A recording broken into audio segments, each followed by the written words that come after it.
Greetings, adventurers. It's July, and July is Independent Role-Playing Game Month. So there are a couple I'd like to review. The first of which is Total Party Skills presents Age Apocalypse, Mesolithic Survival Role-Playing Game Campaign Setting. Now, it's not a large book. Yeah, you can get it on Amazon. And it was written by Mr. R. Joshua Holland for his Total Party Skills system game, which is a D6 system, generally skills-based rather than class-based. It is, according to him, based on 90s World of Darkness games like Werewolf the Apocalypse, Vampire the Masquerade, etc., as a rule system. So if you like the D6 thing, cool, there you go. If you insist on using D20 stuff, well, you're going to have to pretty much ignore the first chapter or two. So we have a setting which is 7000 BCE in Western Europe. So the area between England and France is still above water, as the glaciers are just now starting to recede. We have the first chapter being for telling you how to create characters in this system. They are all what we would call martial characters or skill-based characters. There's no magic users exactly until you get to the back of the book, where it kind of suggests, hey, if you really want to get into the guys that are doing the druidism and shamanism, they were taught by the giants, and they are captives of the giants who managed to escape. Okay, cool. But we're starting off with primitive hunter-gatherers and nomadic peoples. Chapter 2, Mesolithic Technology, describes the common tools, weapons, and equipment that were employed by the peoples of that area in that time. That is going to be system agnostic if you want to run a caveman game using a D20 system, because that's just giving you your information for the setting, not the rule system. Chapter 3, Doggerland, which I guess is kind of that particular set. Territory of the Maglemosian culture. Okay, I looked up Maglemosian. That's an actual culture that is theorized to exist in that era.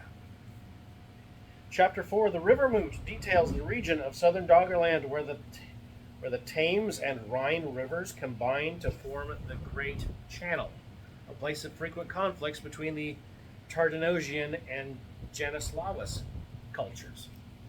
Again, cultures that we really only know about from anthropologists, archaeologists, ologists. Chapter 5, Megafauna gives stats on the giant species of animals that can still be found in Doggerland alongside the smaller beasts that survive into modern times. So, this is just telling you what creatures are in that area at that time. It gives stats, which are only going to be useful if you're using his D6 system. If you're going to be using your favorite D20 system, it tells you which creatures you would swap out. Because I'm sure that your Pathfinder, your D&D, your whatever has stats for woolly mammoth and stuff. Okay, Chapter 6, The Cairn Builders, delves into the mysterious fair folk, the Sidhe, spelled S-I-D-H-E, but pronounced she. I learned this on the internet. From whom legends of elves and gnomes and goblins persist for millennia to come. He has an entirely different take on elves and gnomes and goblins and such than D&D. So I found that quite interesting. They're kind of all the same creature, but yet subsets thereof. And the only way to destroy them is to first, I believe you have to destroy their spirit, then their mind, then their body. And at that point, they retreat into the Fey realm for like a month, in which they have to kind of go into a semi-comatose state and to be reformed. Yeah, not your straight up D&D. Okay, so he's basing his stuff off of legends and such. He's done a little research.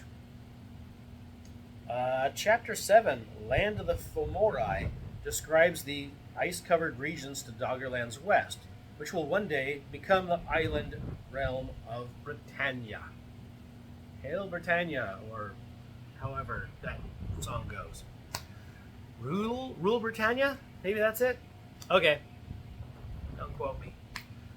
So, the Fomori, or Fomorians, are the giants. They're cannibalistic. They keep herds of humans to eat. And some of the more talented herd may be trained to do simple tasks. So, yeah, you might be escaping from the giants that are enslaving the humans. So, there's your point of conflict. Chapter 8, Druidic Shamanism, provides details on the primitive practices of magical skills that may be learned by characters at the discretion of their game master. So he's putting this as mostly a non-magical, low-magic world with some exceptions. And that is, kind of the world around you can be weird and scary to your primitive spear-wielding dude. And Chapter 9, Over the Horizon, details 2 adventure scenarios that will set in motion the slow doom that will sink Doggerland.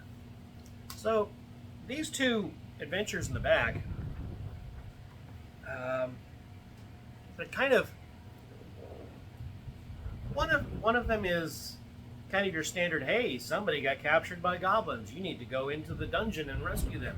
And then there's a twist that I believe involves the giants. And the other is basically there's two great forces. I want to say they were giants that are fighting each other, and you encounter them. Which one do you help and why? And then that kind of sets into motion some other things involving how the myths of that time get created for the modern day people to say, hey, back in the old ancient way times, there were these giants and ghosts and stuff and goblins and elves, and you can actually become part of the mythology or part of shaping it. So, yeah, available on Amazon. I've not been paid to do this review. I did not get this for free. I have made a character sheet for the Total Party Skills system. And that's on DriveThruRPG. I made it for free. I put it up there for free. I'm not making a dime off of any of this. This is not a paid review. But would I use this?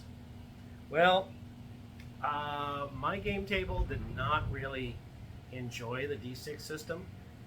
So I might use this as a resource for running a different game system using this setting, at least partially. So, yeah, I don't regret picking it up. I'm just putting it out there that this makes for an interesting read. DM Kurt, out.